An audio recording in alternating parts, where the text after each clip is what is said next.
fiery horse with the speed of light, a cloud of dust, and a hearty hi-yo silver, the Lone Ranger.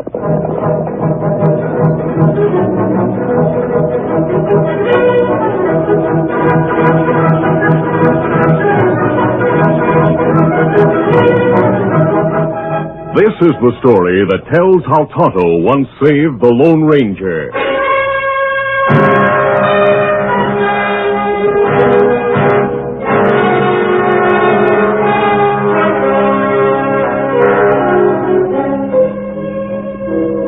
The Lone Ranger and Tonto were riding westward across desolate country. They were looking at the tracks of a wagon train when suddenly a thin young man stepped from behind a big boulder. He held a rifle to his shoulder and shouted, "Stay in or I'll shoot!" That's it. Now get off those horses and don't try to reach for a gun. The Lone Ranger and Tonto dismounted slowly. Easy, steady, big fella. Easy now. Then the masked man dropped his hand with lightning speed and fired from the hip. His bullet smashed the rifle and sent it flying from the young man's hands. Now raise your hands. Search him, Tonto. See if he has any other weapons. I haven't. I should have known better than to try to hold up a masked outlaw. I'm not an outlaw, and you don't look like one. I'm not. I held you up because I hoped to find food in your saddlebags. What's your name? Wingate. Dave Wingate. What are you doing alone in country like this? I was with a wagon train. It passed here.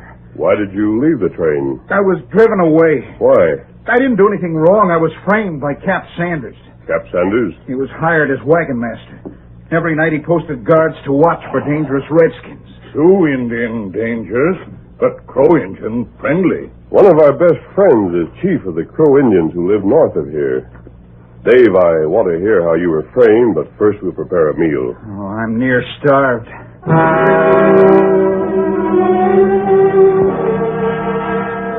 During the meal, Dave told about being on guard duty during a dark night when he saw two men sneaking beyond the circle of wagons. So I followed them. They met a third man, and I got close enough to hear their voices. One was Cap Sanders, and another the guide he'd hired. We called him Dakota Dick. The man they met was an Indian. Could you hear what was said? I was there only a minute, and then I sneezed.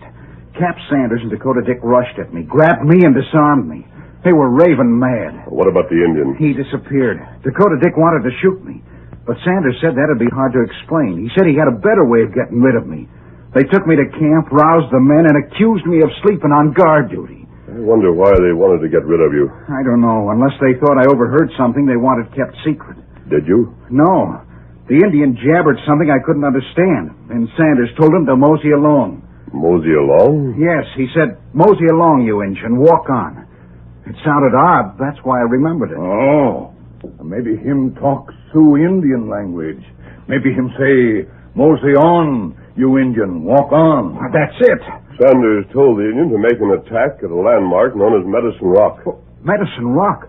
The wagons are supposed to reach there tonight. And Sanders is working with Sioux Indians to attack the pioneers. They must be warned. I'll try to overtake the wagons. You go with you? No, Tonto, I'll make better time alone. You stay with Dave. Easy, steady, big fella. Come on, Silver!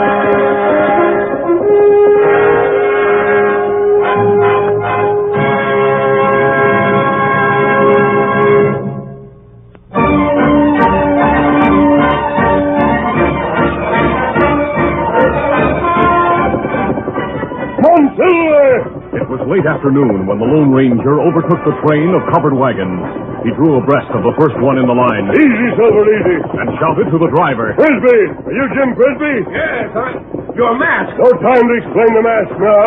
There may be an ambush ahead. Stop the wagons while I tell you about it. Off the wagon! The wagons were halted at the foot of a long hill. Jim Frisbee and men from other wagons listened, while the Lone Ranger told about the possible ambush at Medicine Rock in the valley ahead. It's just beyond that hill. You're within a couple of miles of the place. Two of our men rode ahead. If there's any sign of trouble, they'll come back and lead us over a different route.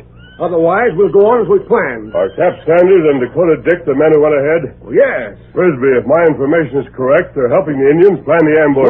Why would they do that? For money. If you people are massacred, they'll be able to take your cash and let the Indians have your horses and supplies. They're not crooks. I'm sure they are. I'd say you're the crook. What's your game? The Lone Ranger realized when he heard the angry comments that he could never persuade the men to follow him over a different trail that would lead safely past the dangerous valley. Where'd you get your information? Nothing I might say would convince you that I've told the truth. Look! The top of the hill! Engines! They're shoe engines! They're on the warpath! They're coming this way! Now you must fight. I'll help you. Form a circle!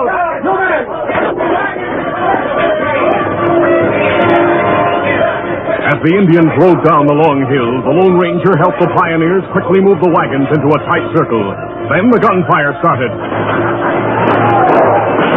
The savages, who greatly outnumbered the pioneers, circled around the wagons, firing from the backs of their horses. The Lone Ranger fought at the side of Jim Frisbee. The first attack was driven off.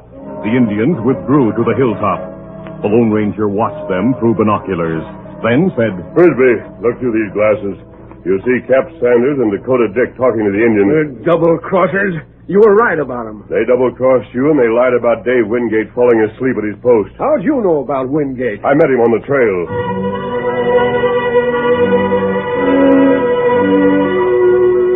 During the lull in battle, the Lone Ranger told how he had met Dave Wingate and learned of the attack. Then the Indians near the hilltop, out of gun range, showed signs of activity. They're starting another attack. We've used more than half our ammunition. Get set, boys! We'll go down fighting! Here they come! Every man inside the circle of wagons knew that the end was near. Make every shot count! The Indians knew it too. They felt that victory was in their grasp, when suddenly new war cries sounded from the north. Look over there. More Indians coming. Those are friendly Indians. They're members of a Crow tribe. You mean they're on our side? Yes, Toddle's riding beside the chief. And there's Dave Wingate. Boys, we're saved! Never mind sparing the ammunition. Let them have it!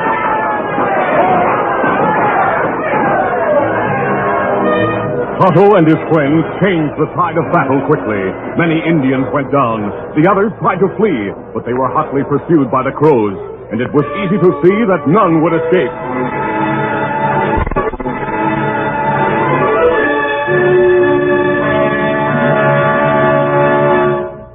That night, in the light of campfires, Jim Frisbee told the pioneers how Dave Wingate had been unfairly punished. And, men, I say every one of us owes his life to Dave. That's right, Jim. I didn't do anything. We owe our lives to Tonto and the Lone Ranger. Hail Silver! Hooray!